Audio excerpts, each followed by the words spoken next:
आपने गौतम बुद्ध का नाम जरूर सुना होगा। शांति, ध्यान और करुणा के प्रतीक। वो जिनका जीवन एक साधारण राजकुमार से लेकर एक महान ज्ञान योगी बनने तक की अद्भुत यात्रा है। लेकिन क्या आप जानते हैं, हिंदू धर्म यानी सनातन परंपरा गौतम बुद्ध को विष्णु का 9वां अवतार मानती है। तो क्या बुद्ध सिर्फ बौद्ध धर्म के गुरु थे या फिर वे विष्णु के ही शांत रूप थे? चलिए इस रहस्य से पर्दा उठाते हैं। गौतम बुद्ध का जन्म हुआ था ईसा पूर्व 563 में नेपाल के लुम्बिनी क्षेत्र में। वे राजा शुद्धोधन के पुत्र थे और उनका नाम रखा गया था सिद्धार्थ। बचपन से ही उनका जीवन राजसी सुख सुविधाओं में बीता। लेकिन एक दिन जब उन्होंने बुढ़ापा, बीमारी और मृत्यु को देखा तो उनका मन संसार के भोग विलास से विरक्त हो गया। उन्हें समझ आ गया कि जीवन केवल आनंद नहीं बल्कि दुख से मुक्ति की तलाश है। 29 साल की उम्र में उन्होंने राजमहल छोड़ दिया और निकल पड़े आत्मज्ञान की खोज में। 6 वर्षों की साधना और तपस्या के बाद बिहार के बोधगया में एक पीपल के वृक्ष के नीचे उन्हें मिला बोधे यानी परम ज्ञान। अब वे सिद्धार्थ नहीं रहे, अब वे बुद्ध बन चुके थे, जागे हुए, समझ चुके और अब दूसरों को भी जगा रहे थे। बुद्ध ने न तो मूर्ति पूजा की, न यज्ञ, न कर्मकांड, लेकिन उन्होंने वो दिया जलाया जिसने दुख, मोह और हिंसा के अंधकार को चीरकर मध्यम मार्ग का उजाला फैलाया। एक ऐसा रास्ता जो संतुलन और करुणा पर आधारित था।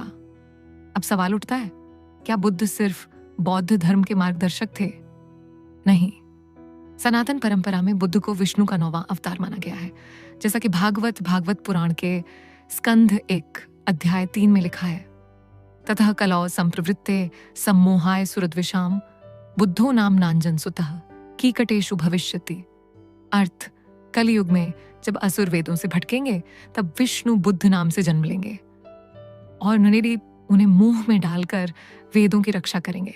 यानी यह एक ऐसा अवतार था जो शस्त्र से नहीं, शांति और विवेक से धर्म की रक्षा करने आया। बुद्ध का यह रूप युद्ध का नहीं था बल्कि ज्ञान और करुणा का अवतार था। जिस युग में समाज पशु बलि, अंधविश्वास और वर्णभेद में उलझा था, बुद्ध ने कहा, ध्यान करो, करुणा रखो और स्वयं सत्य को खोजो। इसलिए उन्हें विष्णु के सबसे शांत, वैज्ञानिक और आध्यात्मिक अवतारों में गिना जाता है। आज भी भारत के कई प्राचीन विष्णु मंदिरों में बुद्ध की प्रतिमाएं स्थापित हैं। तमिलनाडु के मंदिरों में बुद्ध को विष्णु के रूप में पूजा जाता है। नेपाल में बुद्ध मंदिरों में एयूएम नमो नारायणाय जैसे मंत्र लिखे मिलते हैं। बौद्ध ग्रंथों में भी इंद्र, ब्रह्मा और विष्णु जैसे देवताओं का उल्लेख मिलता है। यानी ये विरोध नहीं बल्कि 2 महान परंपराओं का संगम है। बुद्ध और विष्णु एक ही चेतना के 2 रूप। आदि शंकराचार्य जैसे महान वेदांत गुरु ने बौद्ध दर्शन का तर्क से विश्लेषण किया, पर ध्यान, मौन और आत्म खोज जैसे सिद्धांतों को उपनिषदों के ज्ञान से जोड़कर स्वीकार भी किया। उन्होंने कहा, ईश्वर को बाहर मत खोजो, अपने भीतर देखो। और यही तो है सनातन का भी सार। तो जब अगली बार आप बुद्ध की प्रतिमा देखें तो सिर्फ एक महान गुरु नहीं बल्कि एक ऐसे योगी को देखें जिन्होंने धर्म को जीवन का रास्ता बनाया और जिनके ज्ञान को सनातन ने दिव्यता प्रदान की। अगर आपको ये बातें नई और सार्थक लगी तो इस वीडियो को लाइक करें, कमेंट में जरूर लिखें। जय बुद्ध, जय विष्णु और चैनल को सब्सक्राइब करना मत भूलिए, जहां हम लाते हैं सनातन की सच्ची, प्रामाणिक और रोचक बातें।